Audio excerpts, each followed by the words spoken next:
ബഹുമാനപ്പെട്ട മുഖ്യമന്ത്രി യഥാർത്ഥത്തിൽ ഇപ്പോൾ എടുത്ത തീരുമാനങ്ങളെല്ലാം നമ്മൾ കണ്ടു. അദ്ദേഹം കുപ്രസിദ്ധനായിക്കൊണ്ടിരിക്കുന്നു. ഇപ്പോൾ സുപ്രസിദ്ധനായി നമ്മുടെ നിലവിൽ നടക്കുന്ന വേൾഡ് കപ്പിൽ റൊണാൾഡോ 6 കളിയിലും 6 ഗോളടിച്ച് ഏറ്റവും സുപ്രസിദ്ധനായി ചരിത്രം സൃഷ്ടിച്ചെങ്കിൽ ഇവിടെ യഥാർത്ഥത്തിൽ 1 മാസത്തിനുള്ളിൽ 6 കാര്യങ്ങളിൽ കുപ്രസിദ്ധനായി മുഖ്യമന്ത്രി സെൽഫ് ഗോൾ അടിച്ച് മാറിക്കഴിഞ്ഞിരിക്കുന്നു എന്നുള്ളതാണ് കൗതുകകരമായ വാർത്ത. ആ സെൽഫ് ഗോൾ ഓരോന്നും എടുത്താൽ ഇപ്പോൾ കോൺഗ്രസിന്റെ വർക്കിംഗ് കമ്മിറ്റി തന്നെ തീരുമാനിച്ചതാണ് യഥാർത്ഥത്തിൽ വന്ദേ മാതരത്തിന്റെ പ്രധാനപ്പെട്ട ബങ്കിം ചന്ദ്ര ചാറ്റർജി എഴുതിയിരുന്ന മതാധിഷ്ഠിത രാഷ്ട്രത്തിന്റെ വീക്ഷണത്തിലേക്ക് വരുന്ന ഭാഗം ഒഴിവാക്കണം. അതിൽ ഒരു കാരണവശാലും മതനിരപേക്ഷ വീക്ഷണം ഉയർത്തിപ്പിടിക്കുന്ന കോൺഗ്രസിന് അത് യോഗ്യമല്ല, അനുയോഗ്യമല്ല എന്ന് തീരുമാനിച്ചിരുന്നിടത്ത് അത് നിഷേധിച്ചിട്ടാണ് ബഹുമാനപ്പെട്ട ഇന്നത്തെ മുഖ്യമന്ത്രി വന്ദേ മാതരം പൂർണ്ണമായി ആലപിച്ച് യഥാർത്ഥത്തിൽ ആദ്യം തന്നെ സെൽഫ് ഗോൾ അടിക്കുന്ന രംഗം കണ്ടത്. രണ്ടാമതായി നമ്മൾ കണ്ടു ധവളപത്രം പുറപ്പെടുവിക്കുമ്പോൾ ആ ധവളപത്രം പുറപ്പെടുവിക്കുന്ന രംഗത്ത് പാലിക്കേണ്ട നിയമപരമായ ചട്ടപരമായ കാര്യങ്ങൾ ശ്രദ്ധിക്കാതെ അദ്ദേഹം ചെയ്ത കാര്യം ആർട്ടിഫിഷ്യൽ ഇന്റലിജൻസിലൂടെ ധവളപത്രം പുറപ്പെടുവിക്കുമ്പോൾ യഥാർത്ഥത്തിൽ ഇന്ത്യയിലെ ട്രഷറികളിൽ സേവിങ്സ് അക്കൗണ്ടുള്ള ബാങ്കിങ്ങുള്ള ഏക ട്രഷറി കേരളത്തിലേതാണ്. സ്വാഭാവികമായി അതിൻ്റെ മാസാന്ത്യത്തെ സംബന്ധിച്ചുള്ള വിവരങ്ങളൊന്നും പുറത്തു കൊടുക്കാറില്ല. അത് കോൺഫിഡൻഷ്യലാണ്. അത് ആ ബന്ധപ്പെട്ട ഉദ്യോഗസ്ഥനും വകുപ്പ് മന്ത്രിയും മാത്രമാണ് അത് അറിയുക. ആ സ്ഥാനത്ത് അത്തരം കാര്യങ്ങളെല്ലാം പുറത്തെടുത്ത് കൊടുത്ത് ആർട്ടിഫിഷ്യൽ ഇന്റലിജൻസിലൂടെ പരസ്യപ്പെടുന്ന രൂപത്തിലേക്ക് വന്നത് ചട്ടലംഘനത്തിലൂടെ നിയമലംഘനത്തിലൂടെ മറ്റൊരു സെൽഫ് ഗോളായി അത് രൂപാന്തരപ്പെട്ടു. മറ്റൊരു സെൽഫ് ഗോൾ നമ്മൾ കണ്ടു. അളിയനെ അഡീഷണൽ പ്രൈവറ്റ് സെക്രട്ടറിയായി നിയമിക്കാൻ അനുമതി കൊടുത്ത് അത് ഒരുപക്ഷെ ഏറ്റവും വലിയ സെൽഫ് ഗോളായി മാറി തിരിച്ചത് രാജിവെക്കേണ്ടി വന്നു. മറ്റൊരു സെൽഫ് ഗോൾ നമ്മൾ കണ്ടു. പങ്കജ ഭണ്ഡാരിയുടെ അഭിഭാഷകൻ ദീപകിനെ പിടിച്ച് ഇവിടെ ദേവസ്വത്തിന്റെ വകുപ്പിന്റെ പ്രത്യേക GP ആയിട്ട് നിയമിച്ചത് വലിയ പ്രതിഷേധം വന്നതിനെ തുടർന്ന് അറിഞ്ഞില്ല എന്നുള്ള രൂപത്തിൽ അതും വലിയ രൂപത്തിൽ തിരിച്ചടിയായി രാജിവെക്കേണ്ടി വന്ന സ്ഥിതിവിശേഷം നമ്മൾ കാണാനിട വന്നു എന്നത് മറ്റൊരു സെൽഫ് ഗോളായി. മറ്റൊന്ന് നമ്മൾ കണ്ടു. ബഡ്ജറ്റിലൂടെ ത്വരിതഗതിയിൽ ഒരു പക്ഷേ ഇന്നത്തെ വേൾഡ് കപ്പിലെ കളിക്കാരെ എല്ലാം കടത്തി വെട്ടിക്കൊണ്ട് മിന്നൽ വേഗത്തിൽ ഒരു ഫയൽ രൂപപ്പെട്ടു വരുന്ന രംഗം കണ്ടു. 2 മണിക്കൂർ 15 മിനിറ്റ് കൊണ്ട് കടന്നു വന്ന ബക്കാഡിയുടെ ഫയൽ ആദ്യമായി ഒപ്പുവെക്കുന്ന രൂപത്തിലേക്ക് വന്ന് മദ്യ കമ്പനിക്കാർക്ക് നികുതി ഇളവ് ചെയ്ത് കൊടുക്കുന്ന രൂപത്തിലേക്ക് ആദ്യമായി ഒരു സെൽഫ് ഗോൾ അടിച്ചുകൊണ്ടാണ് ആ രംഗത്ത് വന്നതെങ്കിൽ മറ്റൊരു സെൽഫ് ഗോൾ നമ്മൾ കണ്ടത് ഏറ്റവും അവസാനം ഇപ്പം വള്ളംകളി നടക്കുന്നിടത്ത് ആ നാടിൻ്റെ ഒരു വികാരമാണ് അവർക്ക് അത് പൊതു അവധിയായി പ്രഖ്യാപിക്കണം. സ്ഥല MLA സ്വാഭാവികമായി ആ വികാരം സബ്മിഷനായി സഭയിൽ ഉന്നയിക്കുമ്പോൾ തന്നെ താങ്ങുന്ന MLAമാരെ തകർക്കുന്ന രൂപത്തിലേക്ക് നിന്നുകൊണ്ടൊരു മറുപടി, ഇരുന്നു കൊണ്ട് മറ്റൊരു മറുപടിയും വരുമ്പോൾ യഥാർത്ഥത്തിൽ ആദ്യം പരിഗണിക്കാമെന്ന് പറയുകയും ഇരുന്ന് കഴിയുമ്പോൾ ഞാനത് കൊടുക്കുകയില്ലെന്ന് പറയുകയും ചെയ്യുന്ന ഒരു മുഖ്യമന്ത്രിയുടെ അല്ലെങ്കിൽ ദ്വന്ദ്മുഖം അല്ലെങ്കിൽ ദ്വിമുഖ സ്വഭാവമുള്ള ശൈലികൾ നമ്മൾ കാണുകയാണ്.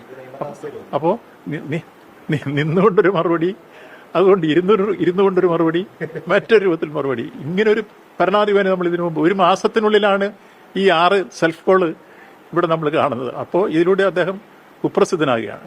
മറ്റേ റൊണാൾഡോ സുപ്രസിദ്ധനാകുകയാണ്. നല്ല വേഗത്തിൽ ഇതൊക്കെ നീക്കിയിട്ട്.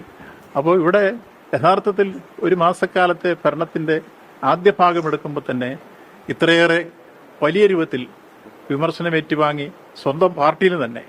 അതാണ് ഇപ്പോൾ VM സുധീരനെ പോലുള്ള ഉന്നതന്മാരായ കോൺഗ്രസ് നേതാക്കന്മാർ, ചാണ്ടി ഉമ്മനെ പോലെ ബഹുമാനപ്പെട്ട ഉമ്മൻചാണ്ടിയുടെ പുത്രനെ പോലുള്ള ആളുകൾ ഉൾപ്പെടെയുള്ള ആളുകൾ ഈ കാലഘട്ടത്തിൽ അവരോട് കാട്ടിയ അവഗണന ഉൾപ്പെടെ വിളിച്ചു പറയുന്ന രൂപത്തിലേക്ക് വന്നിരിക്കുന്നു. അങ്ങനെ വിവിധ തരത്തിൽ ഈ ഗവൺമെന്റ് സ്വന്തം പാർട്ടിക്കകത്തുനിന്ന് മുഖ്യമന്ത്രി ശരമേൽക്കുന്നു. ഘടകകക്ഷികൾക്കുള്ളിൽ വരുന്നു. വിവിധ ഘടകകക്ഷികൾ ആ കാര്യത്തിൽ രേഖപ്പെടുത്തിയ അസംതൃപ്തി നമ്മൾ കണ്ടു. അങ്ങനെ എല്ലാ നിലയിലും നമ്മൾ യഥാർത്ഥത്തിൽ ഭരണപരിചയമില്ലായ്മയുടെയും അപക്വതയുടെയും ഉള്ളടക്കം ഒരു മുഖ്യമന്ത്രി ദൃശ്യമാകുന്ന രംഗമാണ് ആദ്യത്തെ 1 മാസം.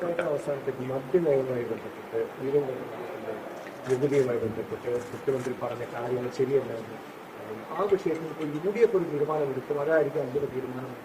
ഇപ്പോൾ UDF തീരുമാനമെടുത്തൊരു തീരുമാനം പറയേണ്ട കാര്യമല്ലേ? ഒപ്പം തന്നെ പഴയ സർക്കാരിനെ വിമർശിക്കാനുമാകുന്ന ഒരു സമയം ഇല്ല. ഈ കാര്യത്തിൽ പഴയ സർക്കാരിന് ഇങ്ങനെ വിഷമുണ്ടെങ്കിൽ ആ വിഷവ് ചൂണ്ടിക്കാണിച്ച് അധികാരത്തിൽ വന്നവർ തിരുത്താനല്ല ശ്രമിക്കേണ്ടത്. അതിനു പകരം അടിസ്ഥാനരഹിതമായ ആക്ഷേപങ്ങൾ ഉന്നയിച്ചിട്ട് അതിന് വിപരീതമായിട്ടുള്ള കാര്യങ്ങളുമായി മുന്നോട്ട് പോവുകയാണ് വേണ്ടത്. യഥാർത്ഥത്തിൽ UDF ആദ്യം ചെയ്യേണ്ടത് എന്താ? UDF ചർച്ച ചെയ്യല്ലേ? ആദ്യം സ്വന്തം പാർട്ടിക്കകത്ത് ചർച്ച ചെയ്യണം. 2 UDF ചർച്ച ചെയ്യണം. അതിനുശേഷം ക്യാബിനറ്റിൽ ചർച്ച ചെയ്യണം. അതിനുശേഷമായിരിക്കണം ഇത്തരം കാര്യങ്ങളെല്ലാം വരിക.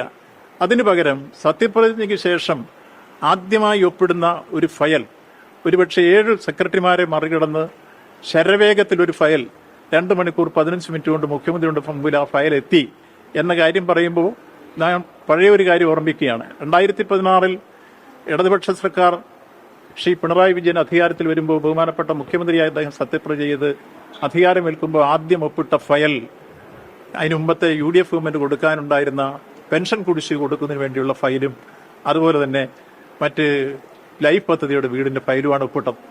അതേസമയത്ത് ഇവിടെ നിങ്ങൾക്കെല്ലാം അറിയാവുന്ന പോലെ മദ്യനയത്തെ അടക്കം വിമർശിച്ച് അധികാരത്തിൽ വന്ന മുഖ്യമന്ത്രി ആദ്യം ഒപ്പിട്ടത് ബക്കാടിക്ക് വേണ്ടി, മദ്യത്തിന് വേണ്ടി ത്വരിതഗതിയിൽ ഇവിടെ തീരുവ കൽപ്പിച്ചു കൊടുക്കുന്നതിന് വേണ്ടിയാണ്. ഇത് തമ്മിലും താര്യപ്പെടുത്തു.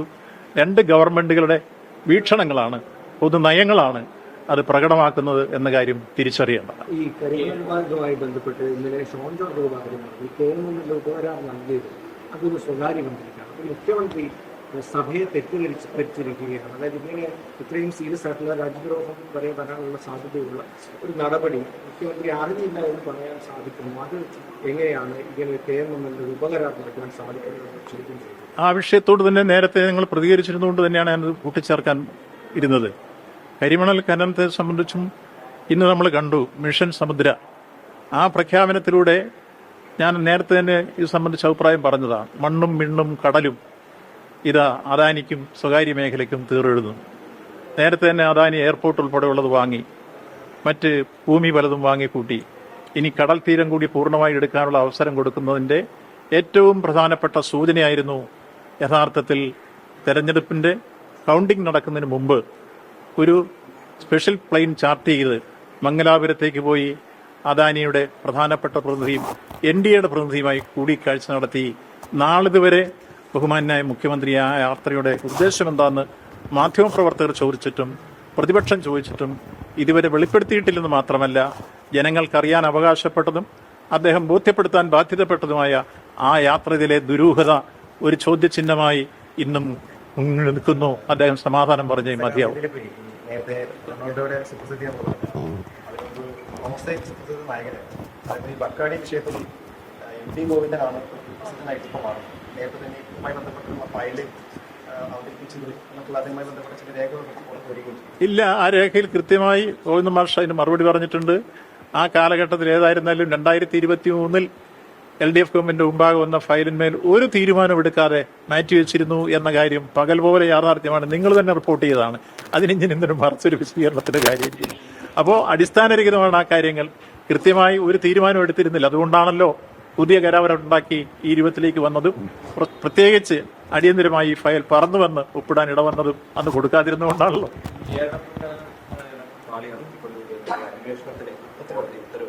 അത് നല്ല കാര്യമല്ലോ. എന്തെങ്കിലും അന്വേഷിക്കണം. അത് ദേവസ്വം ബോർഡ് ചെയ്യേണ്ട കാര്യമാണ്. അവരുടെ കസ്റ്റഡി ഇരിക്കുന്ന ഒരു കാര്യമാണ്. നമുക്ക് കയറി ഇപ്പൊ പറയാനാവില്ല. കോടതി പറയുന്ന അനുസരിച്ച് അതിന്റെ അന്വേഷണം നടക്കും. അതിപ്പോ SIT ഒരു കുഴപ്പമില്ല. ഞാനല്ലേ അതിന് ആദ്യമായി എഴുതി കൊടുത്തൊരാൾ. ശബരിമല സ്വർണ്ണക്കൊള്ള വന്നപ്പോൾ കൃത്യമായി അത് അന്വേഷിക്കണം. അത് ബഹുമാനപ്പെട്ട കേരള ഹൈക്കോടതിയുടെ മേൽനോട്ടത്തിൽ അന്വേഷണം വേണം, SIT വേണം എന്ന് എഴുതി കൊടുത്ത ദേവസ്വം മന്ത്രി ബോർഡിനെ കൊണ്ട് ആ കോടതിയിൽ എഴുതി കൊടുപ്പിച്ച ഞാനായിരുന്നു. അത് അന്ന് തന്നെ ഞാൻ പറഞ്ഞിരുന്നു, ഭഗവാന്റെ പൊന്ന് സന്നിധാനത്തിലും കള്ളന്മാർ അകത്തും പോകണം, ഉപ്പ് തിന്നും വെള്ളം കുടിക്കണം. ഇതായിരുന്നു ഗവൺമെന്റ് നിലപാട്. അത് കൃത്യമായി SIT ഇപ്പൊ നാളത്തെ കഴിഞ്ഞ് റിപ്പോർട്ട് കൊടുക്കും. കേസ് ചാർജ് ഷീറ്റ് കൊടുക്കാൻ പോവാണ്. ഇല്ല ഉണ്ടെങ്കിൽ അത് കോടതിയല്ലേ പറയാം. അല്ല, അത് കോടതിയല്ലേ പറയാം. കോടതി പറയേണ്ട കാര്യം നമ്മൾ കയറി ഇപ്പൊ പറയുന്നത് ശരിയല്ല. ബഹുമാനപ്പെട്ട കേരള ഹൈക്കോടതിയാണ് ആ കാര്യത്തെ സംബന്ധിച്ചോളം അവരെ നിയോഗിച്ചത്. അത് കൃത്യമായി പരിശോധിച്ചു. ഇതുവരെയുള്ള കോടതി സംതൃപ്തിയാണ് എല്ലാ ഘട്ടങ്ങളും രേഖപ്പെടുത്തിയിരുന്നത്. ഇനി നാളത്തെ കഴിഞ്ഞ് കൊടുക്കുമ്പോൾ എന്താ പറയുന്നത് നോക്കിക്കാണാം. അതുകൊണ്ട് കോടതിയിൽ നമുക്ക് വിശ്വാസമാണ്, SITയിലും വിശ്വാസമാണ്. ഇതാണ്. ഓക്കെ.